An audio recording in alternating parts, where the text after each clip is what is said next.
Starting in trading is really humbling. We lose 45% of the time. What does that feel like to lose tens of millions of dollars in seconds? The very first time it happened that way, that was rough. Do you think you can get rich if you don't take risk? Jenny Just is a self-made billionaire, co-founder of the legendary investment company Peak 6 that has made money every single year for 28 years. If you want to figure out how to bet big on yourself and whether the next right decision for you is to go left or to go right, you're going to want to listen to this episode. Time is massively important. It's definitely a marathon. It's not a sprint. When you have that great year, think about it over a 3-year time frame. Don't think about it as today's money. What can poker tell us about reading the room in life? You have to be thinking about the other cards at the table. Then you have to think about what they're thinking about your cards. If I'm sitting across from someone and I want something to happen, I want more money, I want a different position, I have to think about what they're thinking. What's the most amount of money you've ever lost in a single day? It's a lot. So you're a self-made billionaire, right? That's correct. That's probably what you lead with when you come into conversations. You're like, Codie, really? First question? But I think it's really cool because one, billionaires are super rare, but to be self-made, then throw on you're a woman, not that many. And then you did it in finance and investing. But what's kind of cool, you didn't start out that way. And you've said a line I loved, which is, you said failure shaped you more than anything else. What does that mean? Starting in trading is really humbling. We lose 45% of the time. So it's over and over and over. And that repetition, that compounds. I always talk about compound experience. Each one of those gets you a little smarter, a little braver, a little bit more nimble. I think I was really lucky to start in trading on a trading floor in person and sort of feel what it was like, right, to lose those dollars. But I did it when I was young, multiple times a minute. Yeah. So doing that allowed me then, as I grew, I put on my big boy pants and did a little bigger and a little bigger. People think of me as a risk taker because of where I came from, but I became one. Yeah. Right. A lot of people maybe don't know what trading is. And so really what this means is that you are either trading for your own book, your own wallet you could think of, or somebody else's, but you're on the line. Like every decision you are deciding, I'm going to put $1 and bet, quote unquote, on X to happen. And if X doesn't happen, I lose money. That's right. So like to put this in perspective for people, what's the most amount of money you've ever lost in a single day? Do you know? It's a lot. Tens of millions of dollars. Yeah. In seconds, right? That's not even, a whole day. It doesn't have to go by for that to happen. Can we break it down, Codie? The 10 seconds was bad enough. Wow. What does that feel like to lose tens of millions of dollars in seconds? When it first happened, the very first time it happened that way, that was rough, right? Was all that stuff leading up to this, a fantasy. So a lot of second guessing, but you get better from it, and you obviously don't want to do that again. But I literally just yesterday, right? So we've been doing Peak 6 for 28 years now, and there's always a situation in the market, right? It's why the smartest actually don't win. Long-term capital management is a great story for people to read about, and they were the smartest. And they didn't win. So being humble about when things are going well and acknowledging what was luck, what was skill, and then recognizing a situation where that same thing, it's going to happen again. What am I going to do then when it does? I just have to assume it's going to happen. I think that is so now how do I get comfortable? Because the first losses weren't that big, obviously. Yeah. But the more you put out, the more the chances for a big loss are. So yeah.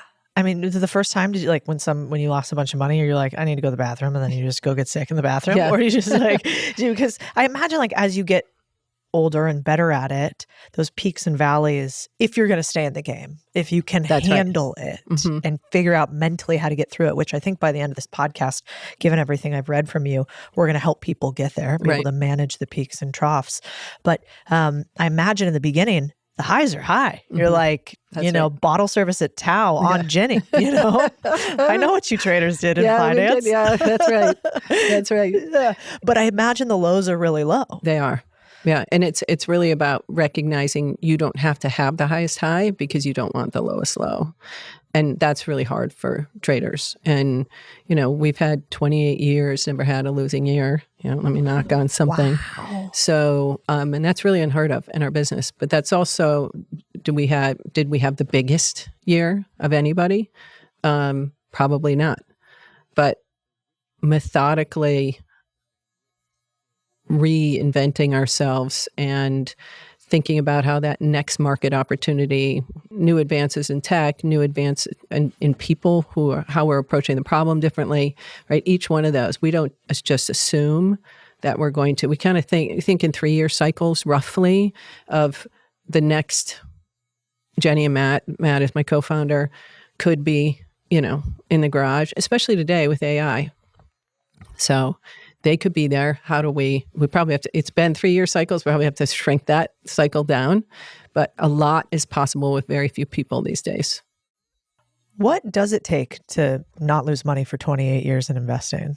It's like you and Renaissance. And I think they even had 1 year that was down. What does that mean? Like for somebody who's never really thought about like a risk budget or like risk allocation, how could they conceptualize managing risk? You have to assume that the worst possible scenario. And you can also assume the best because people are already thinking about that, right? So I assume you're already thinking about what the best outcome is. But what is the worst possible? And then what is the slightly less than the worst possible? Like there is a wide range of outcomes. I think people are quite binary in their thought process. And what if? And then using examples from the marketplace that have happened before. People don't want to think GameStop's going to happen again. And you turn around and then there's another one. So, right, even the smartest in the world at the time when that was happening were betting against that stock could actually go higher. It can. Did you bet against it? Do we bet against it? No. We get what we often do in those cases, we get out of the way. Yeah. And then we'll figure out a good way to play it because we're active in 3,000 to 4,000 public company names in their options every single day. So we have really broad portfolio. So there's a lot of things and we like to be where the volume is for sure. So it's a really good way to think about it because by binary, basically meaning everybody thinks either I'm going to lose everything or I'm going to win everything. Yeah. And they're really at the broad end of both spectrums. That's right. As opposed to thinking, well, what would it look like if we just continuously won a little bit over time? Yeah. Or simultaneously continuously lost a little bit over time. Same thing. Yeah. Interesting. What I think is really interesting about you is a lot of what you talk about is, I even hate to use the word mindset because it's like almost touchy-feely and you're the opposite of that. You're like very quant. But, your mission right now, I think, is to sort of what I would call break low-risk mindsets. Can you talk about why, for instance, so many people take little risk, don't take enough risk, and what you would tell them if they were listening to this? First of all, it's very unique to the person. Like what taking risks to you means it's different than what taking to me. It's a very personal thing. And I think people have to be okay because they compare themselves. So if you self-assess where am I on this, like, give yourself a risk scale 1 to 10. And then what is the purpose? Right? Do I have a purpose for taking more or less risk? And I think for most people that are listening to you or coming and listening to me, they are yearning, right? There is a desire. As much as I look like I take a lot of risk, nobody would have called me a risk taker when I was younger. You can actually learn it, but you have to start. So what is a small risk for, if you're a young kid in school, it might be raising your hand in class, right? Okay. I got over that first hurdle. Now, how do I get over the second hurdle? How do I get over the third hurdle? But I have to make it a conscious exercise for myself, which is why when we talk about poker, I like poker so much because every hand is taking a risk, right? I mean, for a lot of people, just getting to the poker table is a risk. So, especially for women. So you think young Jenny, she wasn't a risk taker? I don't think so.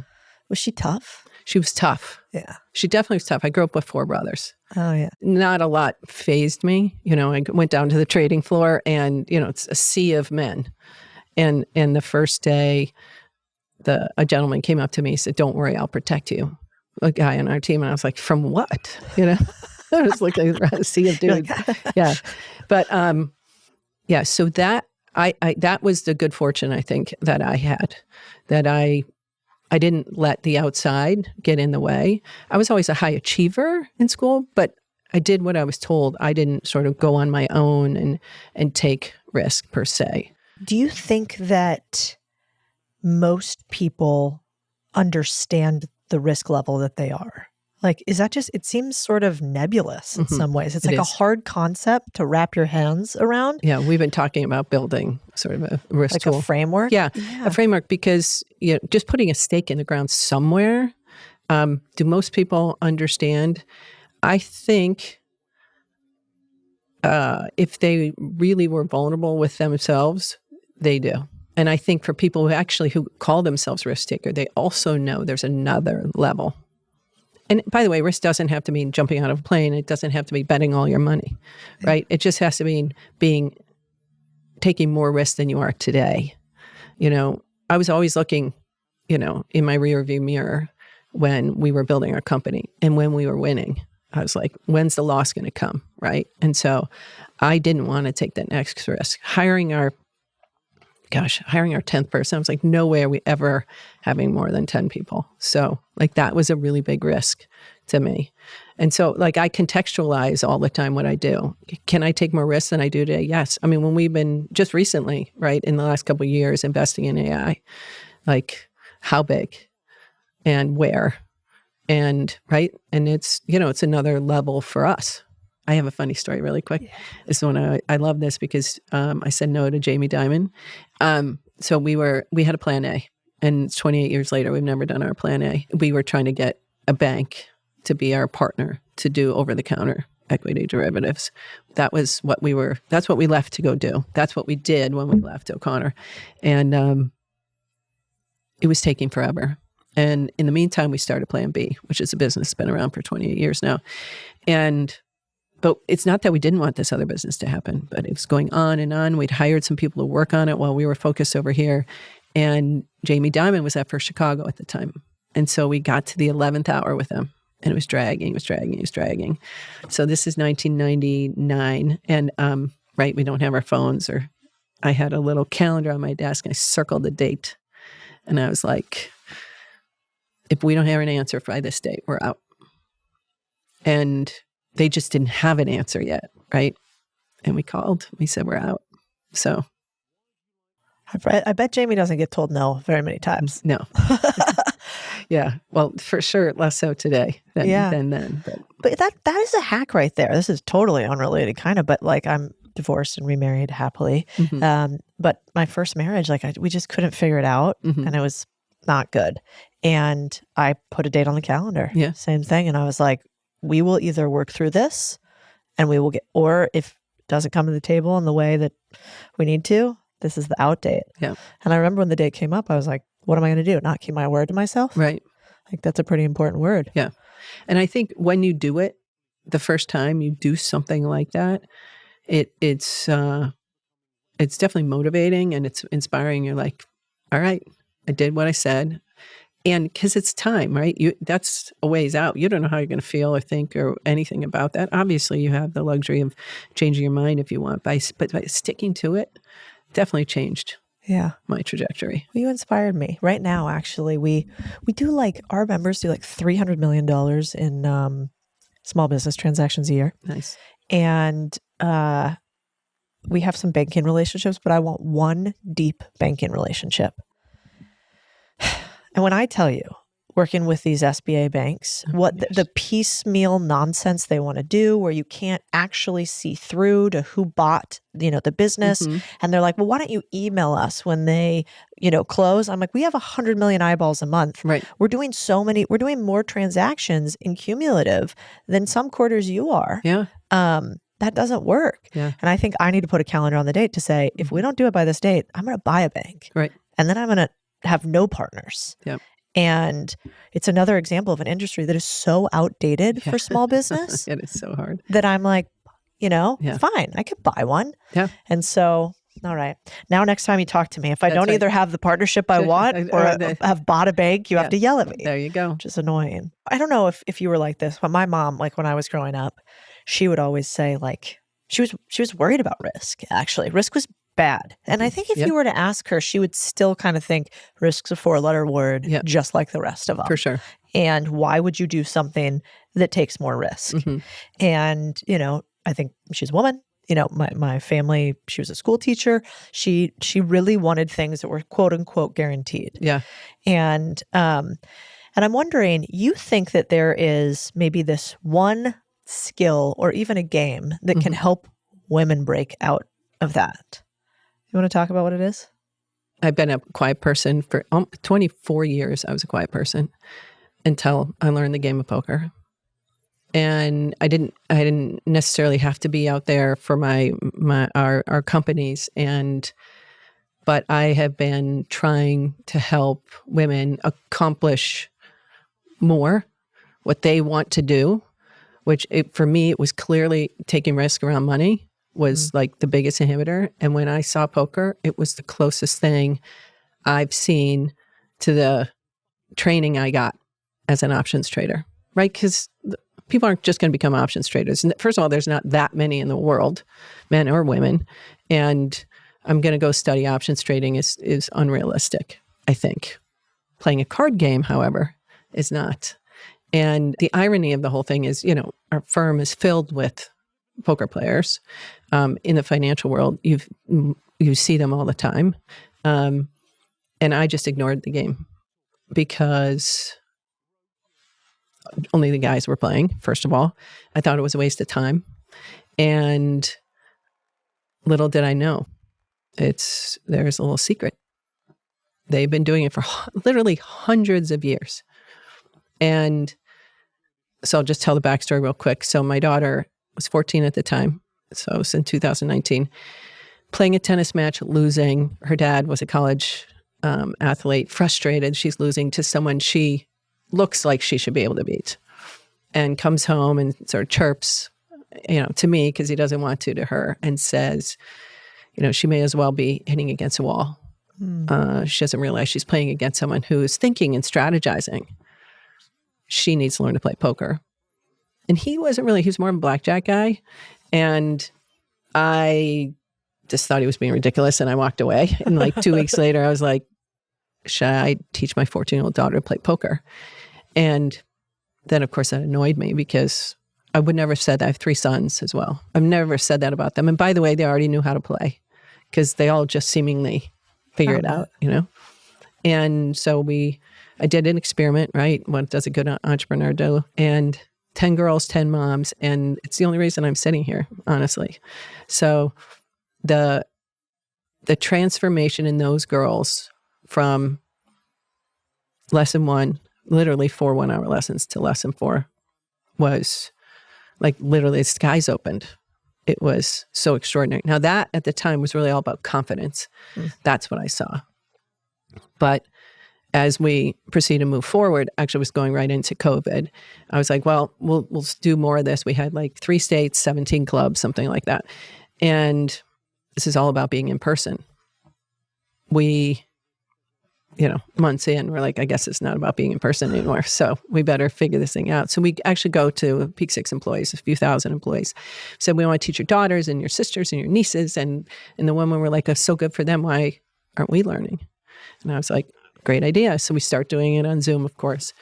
And Morningstar, large international firm, heard what we're doing, asked to do it. And today, now we've taught it over 300, I think it's like 370 companies, 60 countries. And through that process, I started to learn. And that's when I saw that same repetition, playing that hand, making that decision with imperfect information, playing people, right? Because we're trading, right? There's a customer on the other side. Even if I don't see them, there's somebody there. What are they doing? Why are they doing it, right? A thought process that I hadn't seen outside of trading was right there in this card game. And when you think about, right, how men espoused the game for so many years, but our presidents play. I just met a man the other day who would play with Obama in the White House when Michelle was on vacation, So it was... Naturally. Yeah. Yes. And I think the Trojan horse, honestly, for women to learn this game, play this game, build those skills. By the way, this isn't something that you are naturally... Someone might be naturally good at it. There's zero reason why you cannot be good at poker. And then once you start to understand the core of it, how it translates, not just to business, but to life too, whether it's relationships, decisions that you have to make in life, right? You can see how that hand you just played looks like that negotiation you just did, how that hand you played looks like that meeting you were having. Like, where's the power, right? Is a person with all the chips? Certainly. But what if a couple people have the chips at the table? Now, where's the power? Well, where's the position that they're sitting at the table? Each layer is quite an extraordinary way of, unfolding stories in your life. And when you start talking to people about why they played a hand a certain way, there's so much to gain about how other people think and how they approach. My last bit is, the most fascinating thing, we've been doing this because obviously we're teaching mostly women. We will teach men. We're teaching some of your men today, but most men already know how to play, and we're teaching people from scratch. But the surprise when they start playing the game, what's actually happening, and how quickly they can translate it to what they do at the office every single day. Buying a business or launching your own venture can feel impossible if you're stuck figuring out the website, logo, email, marketing all at once. But here's the good news. GoDaddy Aero is here to help. So just a few prompts, it builds a professional website, a logo, an email, even social content, all tailored to your business. It's like having a whole launch team in your laptop. Instead of months of grinding, you can go from idea to launch-ready business in minutes. No more waiting, no more guessing, just a real online presence that you can grow with day one. Suddenly, the thing that was just a tiny idea in a notebook is online, polished, and ready to scale. So if you're ready to take your idea to life, head to GoDaddy.com/Codie Sanchez and try GoDaddy Aero today. Yeah, I mean, I also think it's got a cool factor. Yes. Too. Oh, yeah. Doesn't hurt the swag at all. Yeah. No, it does not hurt that. And I always thought about it as gambling, and I don't like gambling because I don't like risk. Right. So I'm like, I'll bet on myself all day, which, if you think about it, is another type of gamble. But, it wasn't until I first started talking to you that I thought, this is interesting. Because you and I talked last time about, the thing that keeps me up at night. Because I know there are people listening right now, and we could give them every tool and every tactic and every how-to. But if they don't have the right mindset, if they're not willing to actually take action, which is a risk, and increase their risk tolerance, because my belief is, by and large, it's harder to get rich if you don't take some risks. Yep. It just seems harder. And that part, I've never had a really good solution for how we could teach them that. Because it's all the touchy-feely stuff, right? That's right. Like manifest and fluffy and blah, blah, blah. Yeah. And I'm not so good at that. And so, but then I read this thing the other day that I want your take on. The quote was, "Making money isn't hard. Unlearning everything you know about it is. Money goes to people who treat life like strategy, not survival. This isn't about luck. It's about leverage, understanding the rules, then bending them in your favor." Do you think that's true? I think there's a lot of truth to that. I think there are a lot of things we're told about money that may or may not be true. And I'd be curious your take, if I could rapid fire some money sayings to you, and you could tell me, what do you think about that? True, false, and what are your thoughts? Okay. Here's the first one. You should just save and skip the coffee. I think you got to have your coffee But, if you're not saving somewhere, we're really good at defense as well as offense. So, and I think you have to have members of your team on both sides. And, but if you're not enjoying yourself along the way, none of it's worth it. Yeah. What about if you deserve it, you'll get it? That's a little tougher for me, I would say. An above average, I'm talent, right? But, and we've done a lot of experiments at Peak Six on types of people we've hired.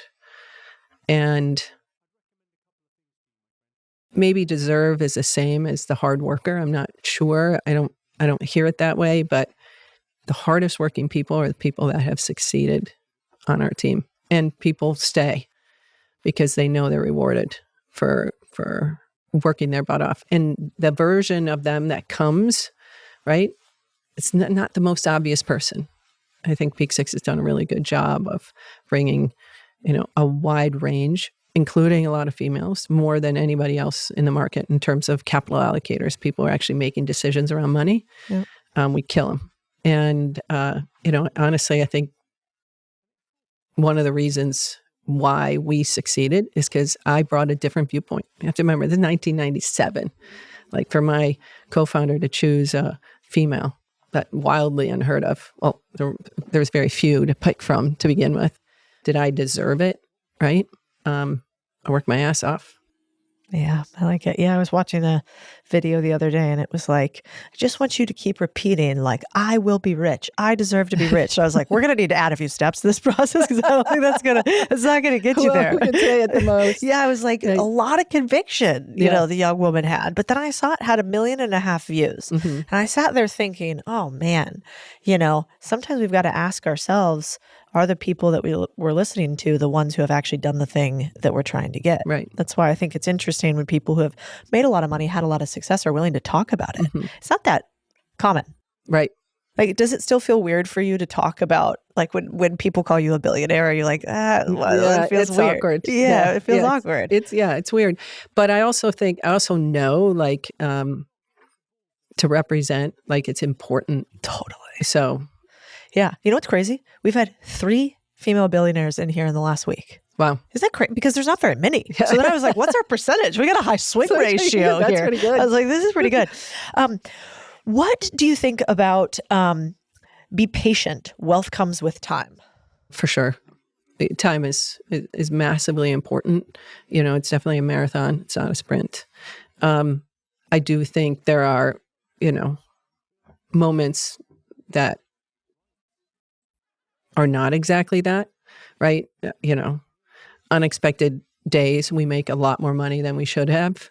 We tell our traders too, when you have that great year, think about it over a 3-year time frame.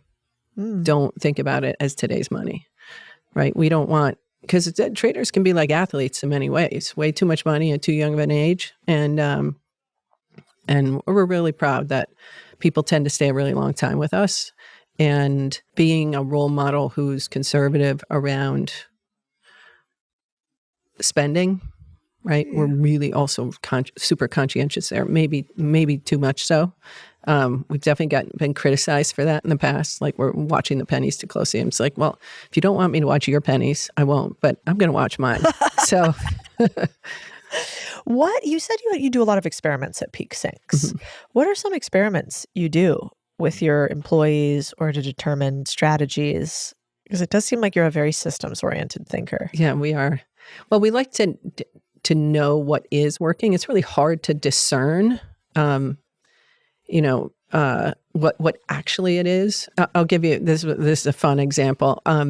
So my co-founder grew up playing hockey.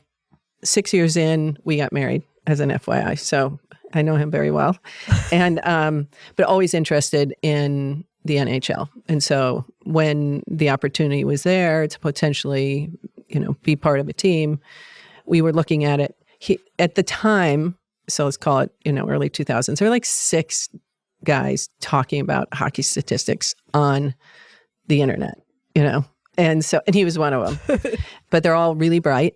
And we said, well, what if we took all of those people and we just brought them in as a class? And is there something about their approach, the way they think, that might make a different type of options trader? We did that with poker players many years ago. Before I knew poker, we'd done that with taking the smartest people that would possibly come to us. That was a complete fail, by the way. But anyway, so back to our hockey people. So they came on and they were okay. They weren't great traders, but they were there working on, hockey analytics. So if indeed we ever had a team or not. Anyway, they ended up leaving, going to hockey teams. And we were talking about this the other day, which is why I was thinking about it. I think the last 12 Stanley Cups, 5 were either 1, I think 4, and then 1 was second place. Whatever, runner up, whatever you call them, loser. But we're ex-Peak 6 data people. Wow. Well, they're data people for the hockey teams, but yeah, ex-Peak 6 employees. So you're like, what's that movie with the baseball guy? Moneyball. Yeah, you're like the Moneyball of NHL. Yeah. Oh, yeah. I mean, Matt loves. So should you have taken a little piece of those teams? Yeah, exactly. Wouldn't that be nice? Yeah, the Panthers is one of them. But we ended up being part of the Minnesota Wild for a little while. Interesting. That's crazy. Then not anymore. But so then, is it true that the smartest people that you've hired for traders do not make the most money? We train people have no knowledge coming in. So you don't have to know. You don't have to have a finance background, an econ background. You could have a history background. Matt has an English major. So I was an English major. I was a business major. So we're looking for people at the end of the day who work really hard, who are curious. And obviously they have to be above average intelligence, like just to get into the math side of options trading. As measured by IQ? Do you give people IQ tests? We don't give them IQ tests, but there are lots of interesting, mathematical ways to solve problems. Yeah. Google, when they first started all those creative ways of testing people, we like to do that too. Do you have like a question you ask them every time? If I want to come work for Ginny, do I got to? No, we don't. No. Because I obviously don't interview the young kids anymore, but we keep it fresh because there's so much sharing and stuff that happens now. But otherwise they'll cheat. But there's a lot of culture that's involved in our hiring too. We're different than a bunch of the other trading firms on who we bring in and who we don't bring in. But it is, they love it when they come. Like that is one of the things we're most proud of. Though the other interesting thing is if they leave, we haven't had any ex-Peak 6 people really, create a firm like we created a firm. Interesting. Though that is also true of many. You see that actually some of the other financial firms, you'll find some, but not so much. It doesn't happen that often, right? There's not that many option trading firms, for example. So, but the Susquehanna, who was O'Connor, where we were at, competitor forever, is still there. Yeah. Right? So, well, I met a bunch of those guys at AEI. I think I was telling you last time, and I didn't. To be fair, I didn't really understand. Mm-hmm. When I was in finance, I was in private equity and asset management, but like index funds, commingled funds, that sort of thing. Yeah. And I always thought about trading. Maybe I did that in the beginning, but it was really like arbitrage trading. Mm-hmm. It was like for State Street, just making a market. Right. And then I met those guys and I was like, and I think I could say this about them and they would be fine with it. I was like, you guys are weird. Like this is a different crew. Yeah, it's a whole different animal for sure. Yeah, they're like physicists and rocket scientists that now trade online. So half of what you're looking for are these people who basically they just see the world slightly different. There's some like sort of asymmetric little spin they have. There is. That everybody else doesn't have. Because it's really a commodity at the end of the day. But, being in equities, this is what I always say, especially for females, like companies are about people's stories, right? Just like here, it's about your story. And following people is really interesting. following the AI story is really about the people who are doing it. And so I think it's a great place in the equity world for women to get their feet dirty, because they draw out that, and they have real nuances about what they can understand or not understand. Again, because I see myself, like, why was I able to? I was trained by someone who was really good at what they did, and that's what we do for our people. So if you're interested in the markets at all, like, going on the equity side is a really interesting place to start. So is the framework for being able to take more risk and thus potentially have more reward, it sounds like, and tell me if this is wrong, so something like you have to do it more. This is your compounding experience. Yep. Then you have to do it, I don't want to say the correct way, but with some sort of mentorship or guidance. Just any sort of risk taking, probably not great. It has to be some sort of structured risk taking. I think it helps. It helps move the ball systematically forward. Yeah. I don't think it has to be, but I do think that helps for sure. And then what's the next step? If it's take a lot of risks, structure the risks, and then take bigger risks? I think the next step is, again,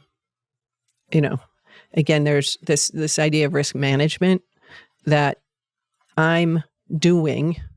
How am I evaluating my doing? And you need time to go by. We don't know if a trader is going to be great at their job or not for a while. Just like you can go and be a beginner poker player and be a pro. You can. That happens, And so you need enough time to go by, and then some assessment of that data to start to tell a story. It's like playing a hand versus playing, an entire game of poker. That's where the hands add up to the game. And hopefully, the game, that your table, then you're moving. It's like more like a tournament, right? Then I'm moving on to the next table, and I'm moving on to the next table. So along the way is, and maybe it's, the context switching happens so much as you're taking risk.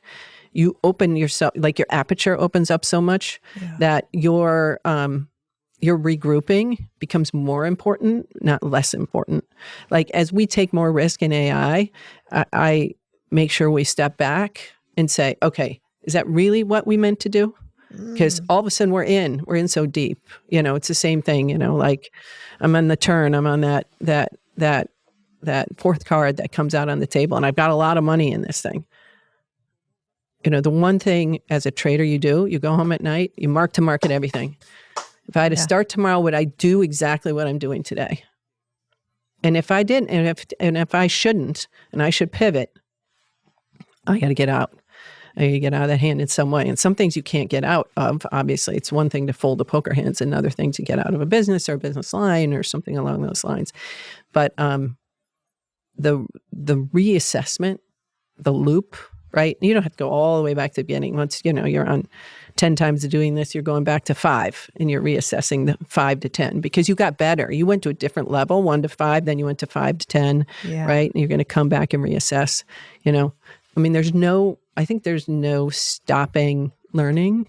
I think people think once you get to a certain dollar amount or something, like, ooh, you know it, you know the answer. Oh no, there's a lot more to come, right? I remember, Matt used to say, so what's your number, right? Yeah, totally. And we all would say it to each other in some form. Well, it was $10 million, right? Then it was $100 million. Wait, so then what, right? It's the same idea. How do you, life moves, right? And if you have figured out a way, but it's not a given. I mean, we've had some serious investments that have been really big valuations that have gone to zero. Like, we're talking 13 billion, a zero. Oof. So that those are real. You're watching some of these AI stocks move around. Like, people are getting hurt, and a lot of people are making a lot of money, right? If you're in crypto. So every step opens you up, I think, differently. But I also think what I love about some of the people who, are following you, is that I know where I want to go. and I don't need to go to that next. I think I have a little bit of an entrepreneur's, disease. You think so? After like 15 turnarounds, I was looking at all the companies you've like taken and grown. Yeah, it's not. I have to really consciously tell myself to no, because it's interesting to me, and people who are entrepreneurs are interesting to me. Yeah. And I want to see them. I want them to feel what I got to feel. Even the bad moments, right? They really have to be ready. I think that's the me in 1997 versus someone starting today. It's you're not sharing your fails. You're living your fails. Like I just keep my fails on my desk. Just the list. Do you really? Yeah. Like a piece of paper with all the things you lost money on? Yeah. Wild. How is it? 1 page, 2 page? Oh, it's long. So it's not all the trading because there's so many trades, right? But it's the company fails, right? Wow. That's amazing. That reminds me of like Astro Teller from Google X. He used to put on his wall in his office his failure resume. Yeah. That's fascinating because my other friend who's a hedge fund manager, he does the same thing. In his bathroom, he has a picture, like really big one, and on it are all the companies that failed that he invested in. And like some of the emails of people telling him like, you shouldn't do this. And then he did it anyway. Yeah. What is that? Is that like an inoculation to remind yourself you're not superhuman? Time heals things, and the pain and suffering of some of those. I don't want to make that same mistake just because I can. Why should I lose $5 million or $50 million on something if I truly know better? When you have quantity, right? And I think I heard you say recently, why have 3 businesses that are okay? We can have one really good one. I totally agree with that. It's distracting. It's a heavy burden. But some people are just built for that. So the fun and the drive and the curiosity, can I, right? So we've created two multi-billion dollar businesses. Do I want to create a third? Absolutely. Wish I didn't. I really do though. I want to prove it. Why? So who? Well, it's really to me, and nobody knows. Nobody really knows anything because we're a private company. So, but, it was one whisper, one moment in time because we were supposed to take one of our companies public. And then we didn't. It was sort of in the SPAC craze. So that's one company gets leaked and that's how that whole story goes. But it turns out that story is great so that I can get more women playing poker, right? So that's what drives me to be in public at all and talk. But it's an itch that you want to scratch, and you have to be super conscientious. I don't care if you have a big business or a small business, but that desire, that's what the failure list. By the way, I have a live event. I only do one a year. It's huge. How big? Really big. In Austin, Texas, just for people who want to make more money, buy businesses, build businesses. It's called Main Street Over Wall Street. So if you liked this episode, you're probably going to want to be there. There's only a couple hundred spots left. So click below. I want to shake your hand in person in Austin, Texas, or go to msows.com. MSOWS. We'll see you there. Hey, it's your friend Cody. By the way, guys, I just realized that a bunch of you are not subscribed, which is crazy because I feel like we hang out every week and we talk about how to make your life better, how to make your bank account bigger. And I want to do more of that. So one, thank you for being here. Like sometimes I'm like, pinch me moment, and also share this with a friend, subscribe. The only way we grow is when you share it. And we only show up on your feed when you subscribe. So I promise that if you do that, I will continue to make this podcast a way for you to steal all my rich and successful friends so that your life can be even better every single day. Do you think you can teach people to love the game like that? Like to become obsessed with just playing, whether the game's business or poker or life? And if so, how do you teach yourself to love hard things in business? So I think there has to be some inherent desire that starts it, Can you put fuel on the fire? Absolutely. I think part of the way to do that is be surrounded by people who are amazing, right? Amazing in whatever way. So like we yearn for, in the arts, right? When we, fashion, whatever it is, like somebody, Matt's some energy company in the middle of Utah, in the middle of nowhere the other day, just because we're so curious. And so I think that curiosity builds, sort of the awe of being a human, what other humans are capable of doing. And we so enjoy watching that. People enjoy, hearing financial stuff from us, especially in Austin, which has been really funny. They're like, we don't know you people down here. Very much so. So that's been fun since we moved to Austin. But you people. Now they will. Yeah, now they will. But yeah, that I think when we are looking, I know you talk about green and red flags. We are looking for someone who doesn't have all the answers.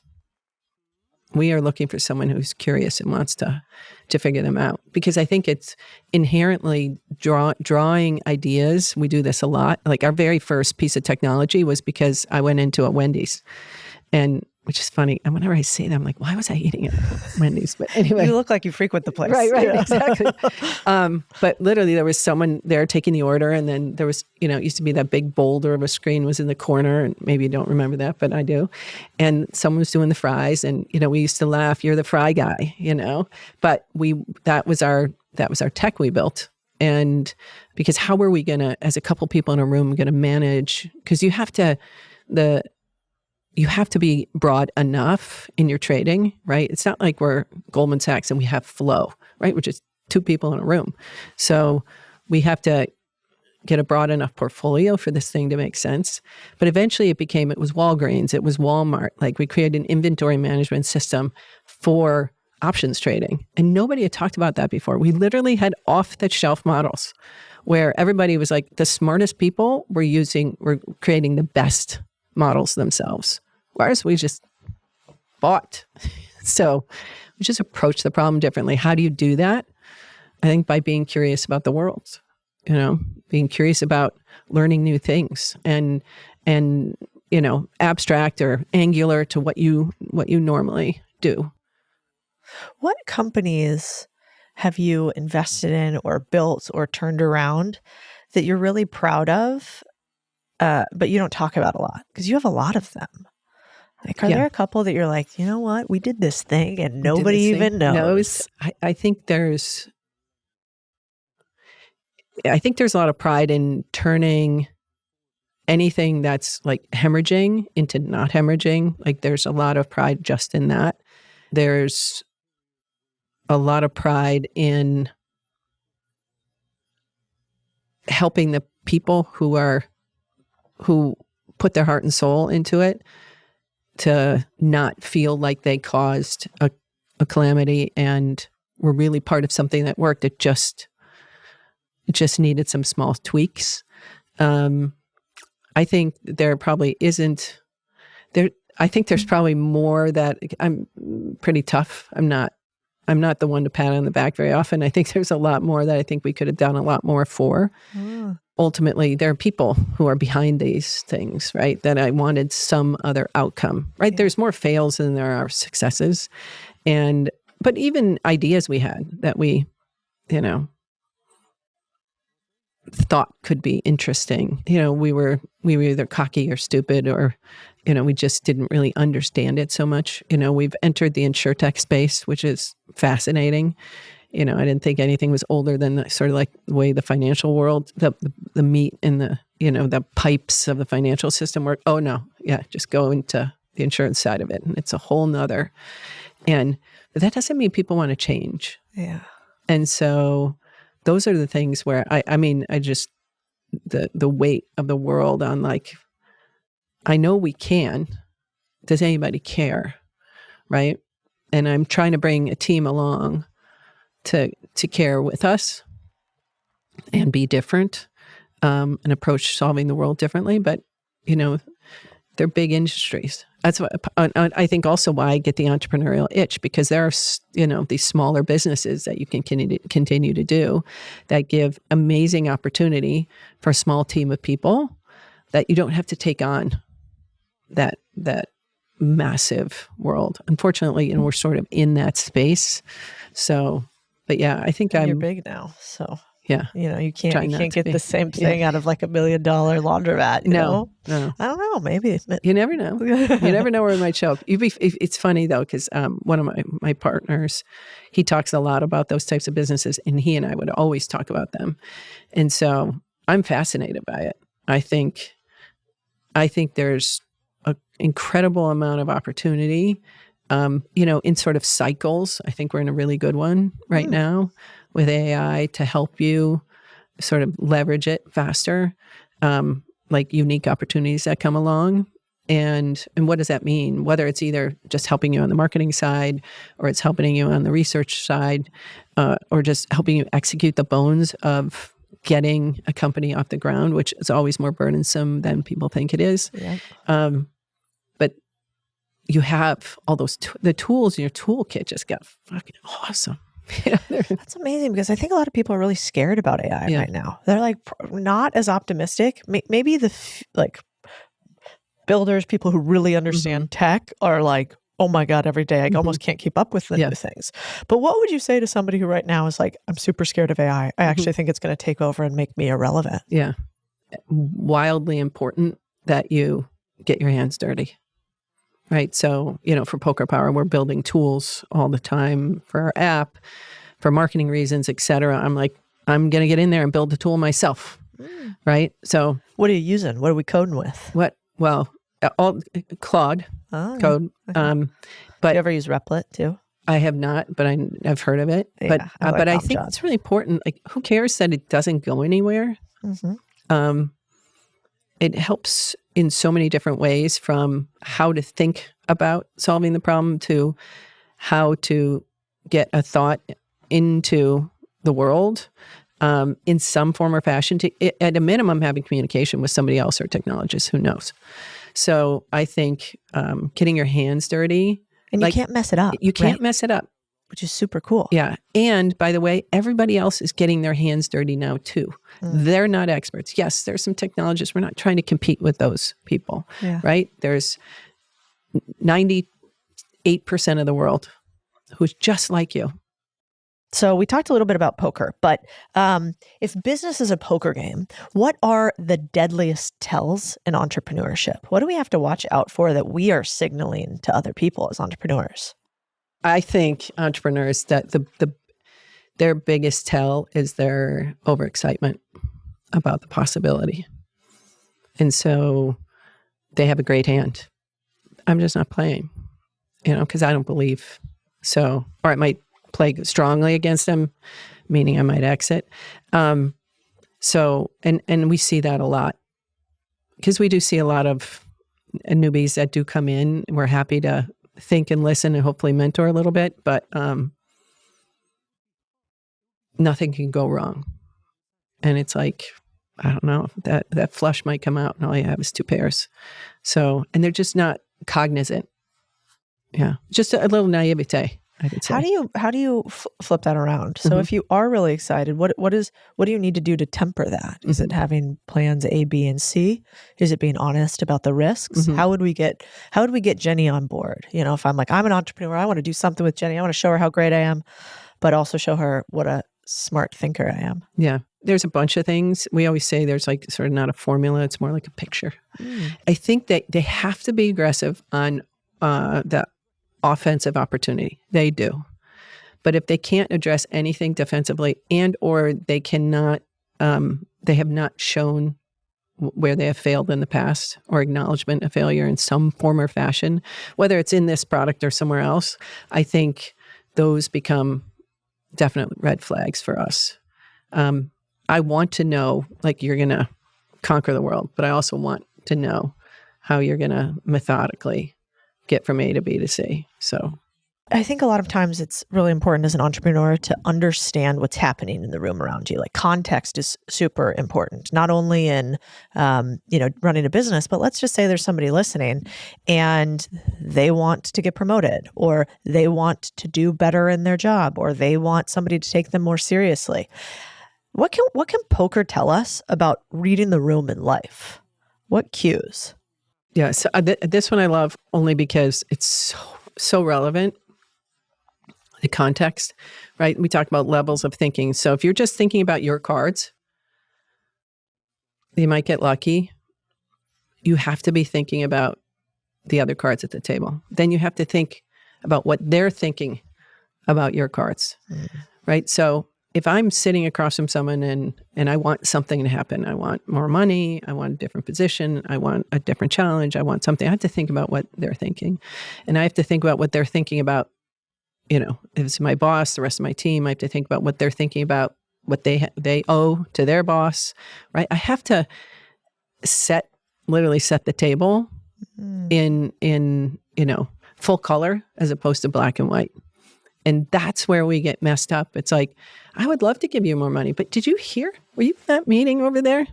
It's probably not a good time. It's just, there's some things that are wildly simple and people are just so adamant. They're like, they've been so frustrated and they come in and they just want A, B, and C and because they're not addressing the context. That's why when you sit at a poker table and you start to learn, right? And now you're like, oh, I'm going to play with my family. Oh, I'm going to play with my friends. Oh, I'm going to play with strangers. Like, all of a sudden you go, oh, that's why this is like the office. That's why it's like that meeting. That's why it's like that conversation. Because I don't know everything about the people I work with. And one fascinating thing we've done with our management teams is have them play poker together. It's amazing what our managers learn about their teams by playing poker with them, and vice versa. But, obviously I hear more from the senior managers. But would an example be like, Mary always folds really early or doesn't put a lot of chips on tail? Absolutely. She doesn't take a lot of risk. Yeah, absolutely. No question. And then now it's a conversation. Yeah. It's a conversation with Mary. Like, I noticed this. Like, you want to do it in a way so that Mary still keeps coming back to the table, right? Because you want her there. But you want her to recognize, so what do you see? How do you approach Mary? And, what did you do on that hand? Why? What if? One thing you can probably work on, right? And all of a sudden she starts doing it, because that is way uncomfortable for Mary to do 3 times the big blind when she goes in. She just wants to tippy toe in. So what message are you sending?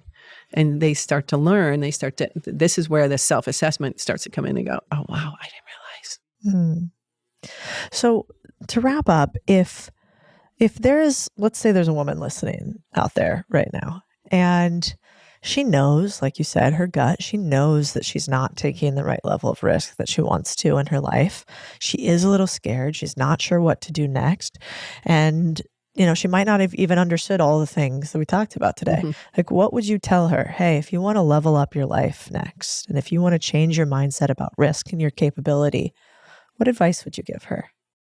For me right now, because I've seen the impact with so many women, hundreds of thousands, what the emails I get, the LinkedIn stuff we do, the DMs, learn poker. And I also say, like, if I could have learned poker when I was younger, I think I would have saved 10 years out of mistakes in my career. You would have had your $3 billion company. That's right. I'm behind. Real slacker. Jenny, right. This was such a pleasure. I love your mission. We're going to put in the show notes the link to your website, which I think I loved the risk question at the bottom of the website too. It made me think about what my risk was for today too.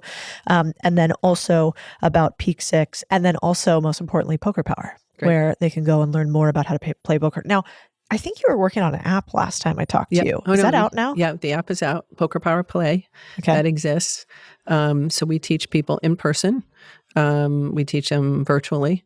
And, we're doing it every day. We have 20 some odd teachers across the U.S. who are traveling or being online to help move the ball forward for anybody who's interested. That's wild. Yeah. Do you think you're just competing, creating a bunch of competitors now because you're going to get all these women now? That's so funny you said it. So my co-founder, Matt, he said exactly that.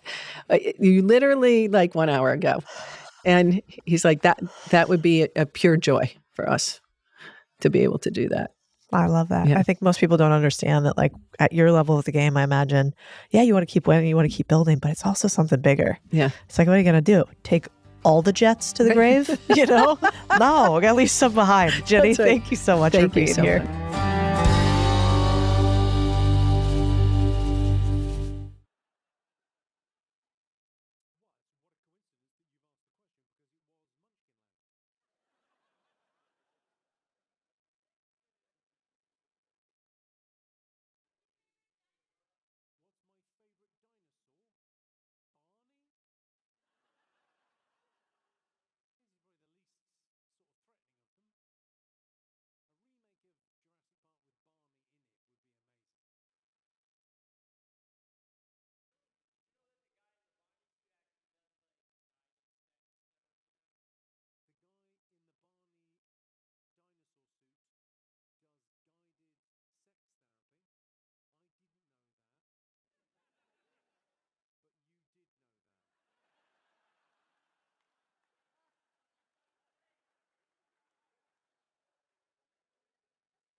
At this place, we are not a family. If you work for a business right now where they tell you that it is a family, you should run away. A business is a high-performing team. You're either excellent or this place isn't for you. You don't go to the Chicago Bulls so that you feel comfortable.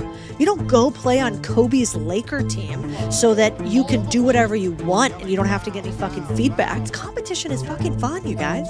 There's a thrill to trying to see what you're capable of. This is the Big Deal Podcast, and I'm Codie Sanchez.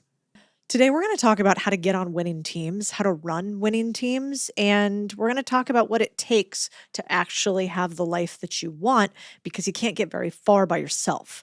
This is kind of a Codie was having a hissy fit last week situation where I was running some stuff with teams. Running teams are one of the hardest things you'll ever do in your life. If you've ever done it, you know, whether it's your kids' basketball team or it is your actual company that you're running. The best part about running a business, the people. The worst part about running a business, the people. And so this episode is kind of like the hard truth I want to instill and bury into the brains of every single human who works for me, and also young Codie, and Codie before she had achieved a lot of things that she wanted in life. And so if you are worried at all about how do you run better teams, and if you want to be a winner on a team, this episode's for you. I want to start with a story. And this story is from a book I've been reading lately called 11 Rings by Phil Jackson, who is one of the most storied basketball coaches of all time. He won with Michael Jordan and Scottie Pippen during the Chicago Bulls era, sort of like the most famous period in all of basketball in the U.S. And then he went on to win also with Kobe Bryant and Shaquille O'Neal in the Los Angeles Lakers. And so he's just a legend. And I want to share some of the stories that he shared. One story I want to share is about how he is called the Zen Master. So this was kind of counterintuitive for me, but I believe that the way things start is usually the way things go. And if you don't like it in the beginning, you're not going to like it in the end. And why I like this and relate this to being a Zen Master is, if you don't know, Phil Jackson was a practicing Zen Master and practiced Buddhism. So he's like this big, huge former basketball player, kind of known for being fiery, yelling at players. A lot of players didn't like him. He didn't like a lot of players. So he's this intense figure who simultaneously is a Buddhist, which is kind of interesting. And they called him the Zen Master because he would have a group of gnarled, intense, sometimes from the hood basketball players like the original Chicago Bulls were, and he would try to get them to meditate. And what I think is interesting is the way things start is the way they end. He was pretty famous for every single day meditating in the morning. And I know a lot of these days, self-help gurus talk about the importance of meditating. Can I tell you something right now? There would be zero way I could run the number of businesses I run right now if meditating wasn't a part of my practice. 60% of the time. Not every day. I wish I was that perfect. But if you're wondering what you could be doing every single day that literally wouldn't even be a hard tax on your body, would be like stroking yourself like a little cat that needs an itch, it would be meditating. And I get that from one of the hardest dudes I know. And in fact, he even went so far as to tame Dennis Rodman in many ways, who was a psychopath, if you didn't know him, famously friends with Kim Jong-un, and one of the more wild basketball players of all time. And one of the ways that he did that was by teaching Dennis Rodman meditation. Another story that he told that I thought was really interesting was a story about a Buddhist monk, and I'm going to tell the story to you, and then I'm going to tell you why it matters and how you can use it with your team, because I just told it to them on our Monday call we do each week. The story goes like this: there's a Buddhist monk who travels around to a bunch of towns in China, and he shares his wisdom. He's known for these long, intense philosophical lectures where he speaks to groups of hundreds of monks. And one week, as he's giving one at the end, he's wrapping it up, and we see all the monks sort of enraptured with his wisdom and brilliance. But one monk raises his hand, and he says, "I actually understood not one thing you said during the last few hours. Could you tell me one simple thing that is true about Buddhism?" And the monk thinks for a minute, and he just says, "Everything changes." And why I think this is so important is because a lot of times in my teams, I see a little freak out about change. We humans do not like it much. It typically signals some sort of transition in which we could have a threat or something could go wrong with us. But in fact, if we can get used to change, then we can get more used to winning, because how can you grow a tree but start with a seed? How can the seed become a tree, but crack open, expand, get watered, grow into something absolutely ridiculous is only by the fact that change is inevitable and it has to go through it. And so I loved that story from him. The idea that Phil Jackson has is one that I try to inspire my teams, which is basically this, that at this place, we are not a family. We're not a family. And I, in fact, think that if you work for a business right now where they tell you that it is a family, you should run away because it's not true. You don't fire your family unless, they did something really gross.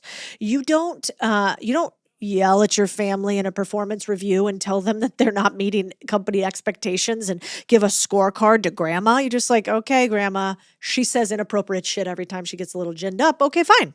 It's a totally different thing. So a team is not a family.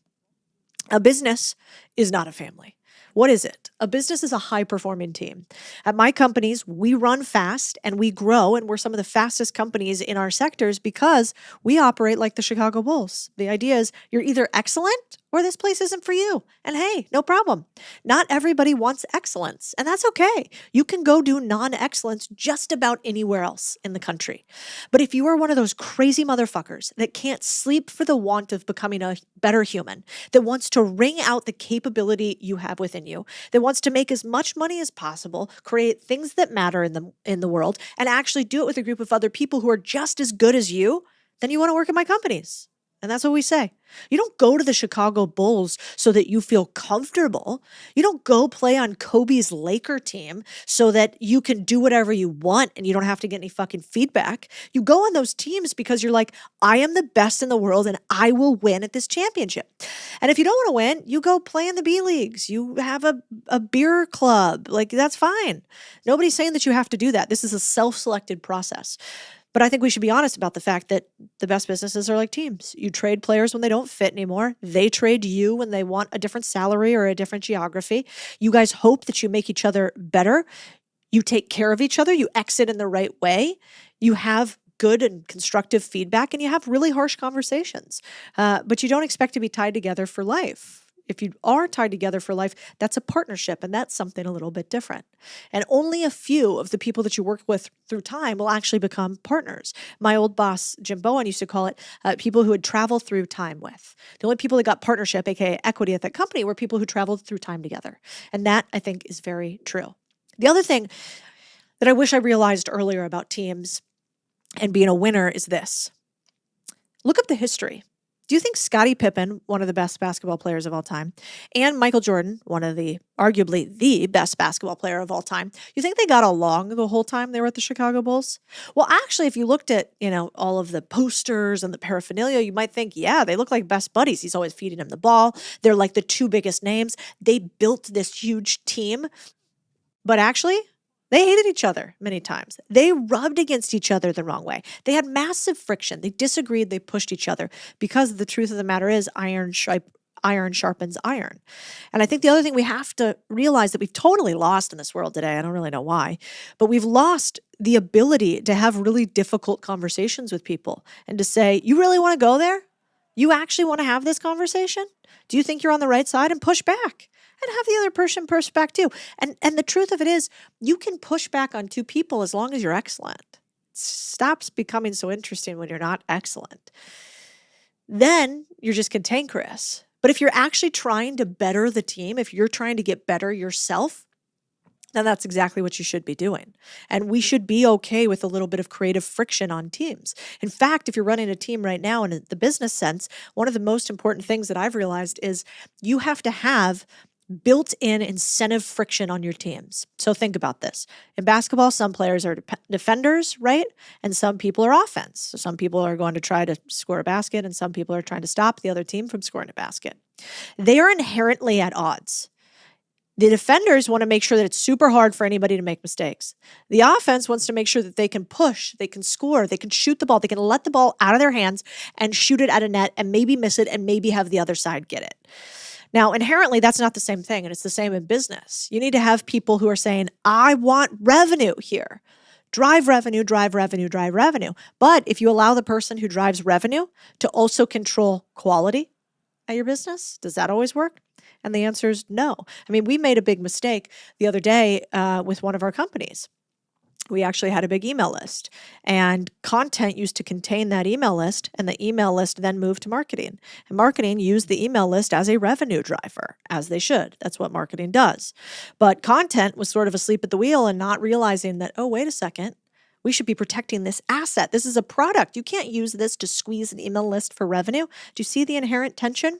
If they both are aligned to only revenue or only quality, then we won't move. This is the left and the right-hand side of an oar. And so everything in business is basically you as the leader going left, and your team starts rowing left, and they push all the way through the left stroke. And then you go right, and they grab the right-hand side of the oar, and they pull the boat right. And your team's like, how come you keep going left, right? Why can't we all row the same way? Because that's not actually how you forward propel a boat. You forward propel a boat continuously straight by pulling the left and the right oar. Most of your team is never going to get this. Some of them, if you explain it really simply, might. The other thing to realize is that, I love this idea. It's actually a quote from Plato, which is that necessity is the mother of all invention. But Phil Jackson talked about it because they play an interesting game. In sports, you have what's called a zero-sum game, right? So one person loses, which means one person can win. There are not two winners. There is no participation trophy. There is just one. And in business, that's often not the case. Like there are very few industries in which only one person can survive, in which if I sell you X, my competitor has to lose Y. That's not usually the case. And so what I love about this is it basically shows you in that instance, they're playing the ultimate game. You are either a winner or a loser. And if you think about that in business, we've gotten a little soft to this idea that not everybody can be a winner. And that if you're in business, that using even the word loser is bad. We lost this, we failed at this, we didn't make it. And I don't think that's true. When you have a loss, you learn more from the loss than you do from a win. What do you do when you win? You celebrate. What do you do when you lose? You ask yourself, what did we do wrong? What happened here? How do we change this? And the best teams, they become better by continuing to push one way or the other. One of the best things that winners do that others don't is they do something called call your shot. That's what we call it at Contrarian Thinking. So anytime we set a big goal for ourselves, let's say I say, hey, we're going to close a big deal. We're going to invest in a company. We're going to make this much money in the next month or two. And I say, I am so certain that we're going to do it. I want to pit myself against the world. I want to play a zero-sum game in which I either hit this goal or I didn't. We say that's called to call your shot, kind of like you might call your shot at a free throw line, like that's going in, or a three-pointer, or I'm going to score this many points per game. And the reason why you do that is because competition is fucking fun, you guys. I think as we get older as adults, we forget about this game of competition. Unless we're athletes all the time playing against one another, there's a thrill to trying to see what you're capable of. And so if you want to be a winner, I think a fun thing to do even in your business, even as an employee, is to say, I want to call my shot on this. I think I'm going to be able to hit this thing by this date faster than anybody else. And if you're not even an employee, I think about it. For instance, my mom, who I love. We call her the bulldog. She's an absolute animal. She just gets things done, or she's like a dog on a bone. She's just like, just gnaws on the fucking thing until the marrow comes out. And so anyway, we had a problem near the office with a homeless dude. And the homeless dude, whatever, he's staying on a lot by the office. But you guys, and you could only make this up in Austin, Texas, he takes over the lot. Then he creates like a house on the lot, like a tent house on the lot. We're kind of ignoring him. It's fine. I'm watching to see if there's anything dangerous going on. Well, it escalates when he threatens one of my employees with a knife and tells her that she can't park in front of his property because he is turning into a paid parking lot and she is in front of his parking lot. And so he says, do not park there, threatens her with a knife. Anyway, we call the cops. The cops come, and I fuck you not. I couldn't make this stuff up if I wanted to.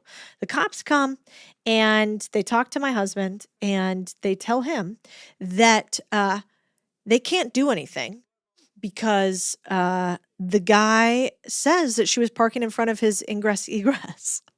And so she shouldn't do that. So you almost have to laugh. So anyway, my mom heard this and was like, this is ridiculous. Law-abiding, paying taxes citizens. We're going to make sure that is not acceptable.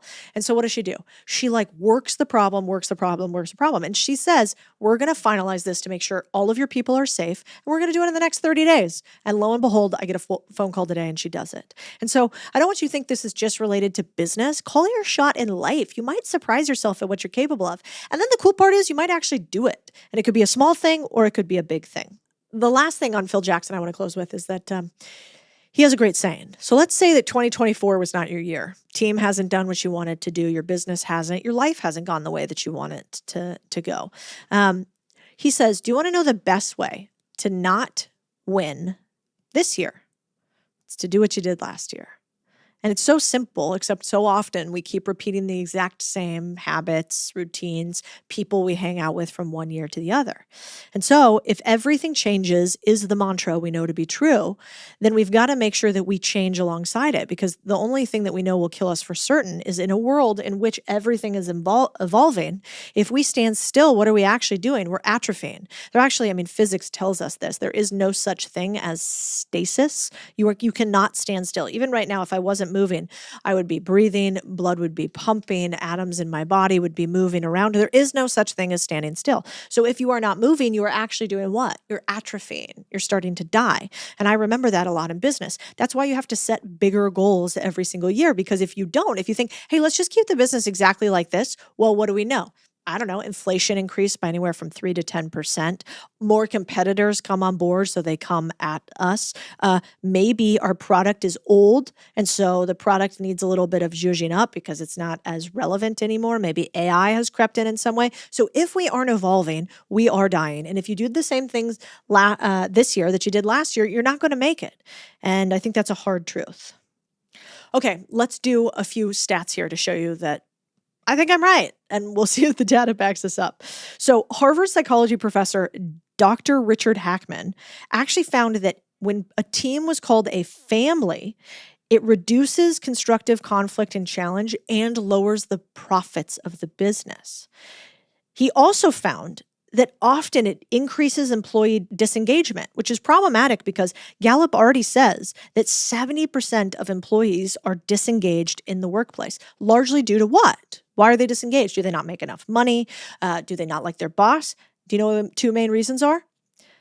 There's not enough challenge or accountability in what they do.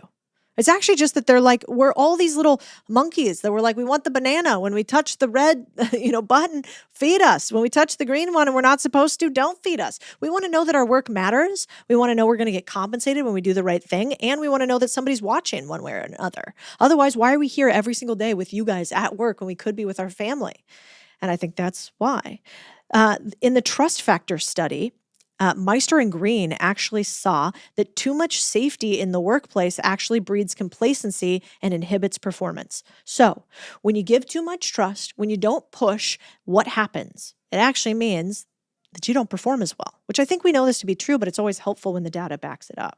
Okay, my last little pitch to you guys on the data portion of this is look at this. So Kinsey did a study that said, if you have low-performing people on your team, and you do not measure productivity of the team overall, what happens? Well, top quartile teams with no low performers on them, they achieve 50% more profitability and 30% more productivity.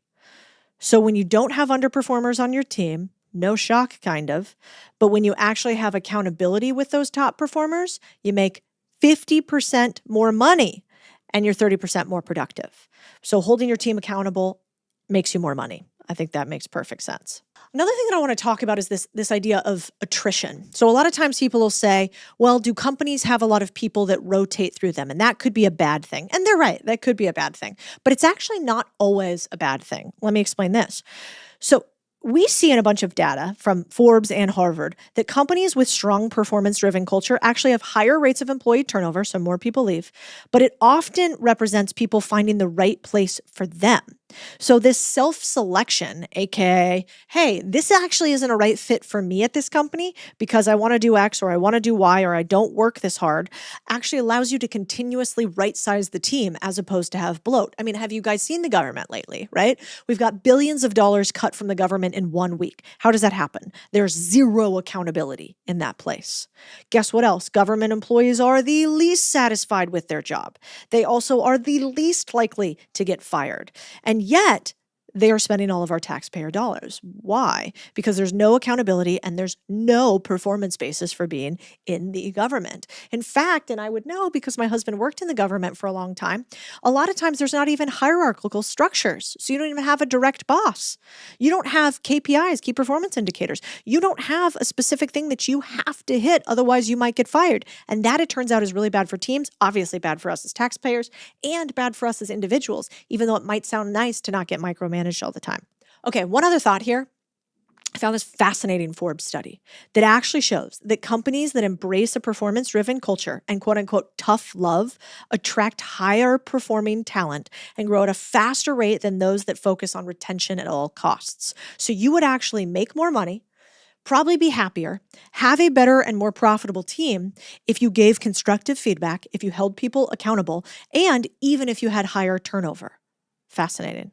One of the other keys to teamwork that I've been thinking about a lot lately is I think personality hires got a really bad rap. So if you're a personality hire out there, I actually think you got a really big place.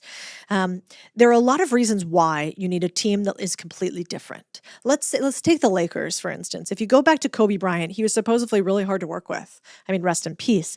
But he knew how excellent he was. He was pretty intense on his teammates. He always wanted the ball. He always wanted to take his own shots. He and Shaq got into it all the time. Shaq was a little bit more respectful of hierarchy. Kobe could give a fuck. And so they had two totally different personalities. So what did that mean? It actually meant that Phil Jackson had to have other members of the team who could massage the situation. They weren't as good as Kobe. They weren't as big as Shaq, but they went in there with one purpose, which was to make the team cohese together, to bring it together like glue. And so I think sometimes we have to ask ourselves, who is the glue on the team? Is there somebody cracking jokes? Is there somebody who at the end of a terrible meeting is kind of saying, okay, well, this is awful. We got to close this. We'll all hate each other tomorrow. Is there somebody kind of bringing levity to what you do every single day? And if not, that might be your next hire. Let's talk about you. One of the fascinating parts about performance is that we know through multiple studies that if you believe in yourself, you have a higher likelihood to succeed. And if others believe in you, you have an even higher likelihood to succeed. In fact, we know that people's perception of us is so important to us that it can even raise our IQ. When we have students who are labeled as being special, but actually report no higher IQ than another placebo group, just the label means that those students increase their IQ points by 4 points over the course of a year. So what does this mean? Even if you aren't the winner on the team right now, even if you don't have a winning team, how can you believe that you can get there? I think that entrepreneurship is this mixture of unbelievable, irrational self-belief and not quitting. In fact, I want to read you guys something.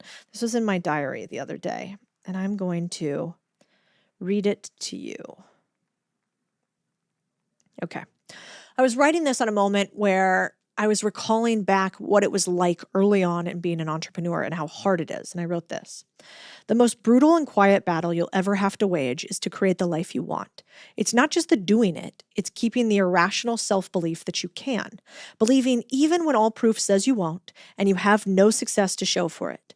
You'll have sleepless nights, and even to your partner, you won't be able to fully explain. No one else gets the weight of not being able to pay bills or secretly worrying you're completely incapable. People say imposter syndrome isn't real. Wrong. I've never met a successful person who wasn't hanging on to the edge of discomfort. But if you can keep this battle alive, keep believing in you despite all of that, you will achieve maybe even more than you set out. That is the truth of the battle of life. I hope this was useful for you this week. This is a solo pod from my heart to your heart, something that I'm struggling with that I hope you struggle a little bit less. I wish somebody had shared these lessons with me, the goods, the bads, the uglies. That's what we do on the Big Deal Pod. I'm Codie Sanchez, and if you haven't subscribed, please do. If you haven't shared with a buddy to tell them you think that they're a winner, please do. That's the only way the podcast grows.